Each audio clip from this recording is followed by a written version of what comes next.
কালারটা যেরকম দারুণ, খেতেও কিন্তু দুর্দান্ত, রান্নাটাও কিন্তু বেশ সহজ। তো সাধারণ রেসিপিতে কিন্তু পেট ভরে তৃপ্তি করে খাওয়া যায়। এখানে আমি 4 পিস মাছ নিয়ে নিলাম। বড় যে কোনো মাছ এবং হাতে মেখে রান্না করলে বেশ ভালো লাগে। তো যাই হোক, মাছটা খুব পরিষ্কার করা যতটুকু আমার দরকার। রসুন দিলাম বাটা, আর হচ্ছে জিরা ধনিয়ার বাটা, পেঁয়াজ কুচি, স্বাদ মতো নুন, হলুদ মরিচের গুঁড়ো দিয়ে অল্প একটু তেল দিয়ে ভালো করে হাতে মেখে নিলাম। কড়াইতে তেল গরম করে সুন্দর করে এক এক করে দিয়ে দিব। আমি লাটকির চুলায় রান্নাটা করতেছি। আর লাটকির চুলার সিলভারের হাঁড়ি পাতিলে কিন্তু বেশি একটা ইজ্জত থাকে না, ইফ ইউ ডোন্ট মাইন্ড। সুন্দর করে মাছগুলো দিয়ে হচ্ছে উপর দিয়ে আবার মশলাটা দিয়ে দিব।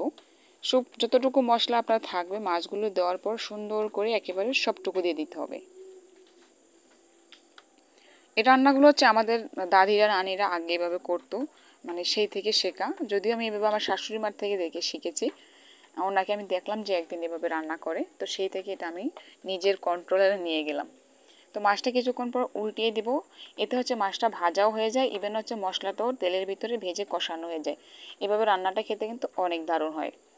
এবার পর্যাপ্ত পরিমাণ পানি দিলাম ভালো করে প্রপারলিভাবে কুক হওয়ার জন্য এবং রান্নাটা সম্পূর্ণ হওয়ার জন্য। ডেকে দিলাম, কিছুক্ষণ পর কিন্তু হয়ে যায়, বেশি একটা টাইম লাগবে না, কারণ লার্কি চুলা রান্না করতে তেমন একটা সময়ের প্রয়োজন হয় না। খুব সুন্দর তেল ছেড়ে দিয়েছি। এবার একটু বিলাতি ধনিয়া পাতা বা চাশনি পাতা যে যেটা বলে সেটা দিয়ে নামিয়ে ফেলবো আর ঢেকে রাখবো কিছুক্ষণ পর্যন্ত, যাতে ধনিয়া পাতার গন্ধটা ছড়ায়। মার্শাল্লাহ, লুকিংটা জাস্ট অসাধারণ, খেতেও কিন্তু অসাধারণ। যে কোনো বড় মাছ দিয়ে করতে পারবেন। আমি হচ্ছে পাঙ্গাস মাছ দিয়ে করলাম, কারণ আমার বাচ্চারা এই মাছটা ছাড়া অন্যান্য মাছ তেমন একটা তৃপ্তি করে খেতে পারে না। কেমন হলো জানাবেন। আগামী ভিডিও দেখার আমন্ত্রণ জানিয়ে বিদায় জানাচ্ছি। আল্লাহ হাফেজ।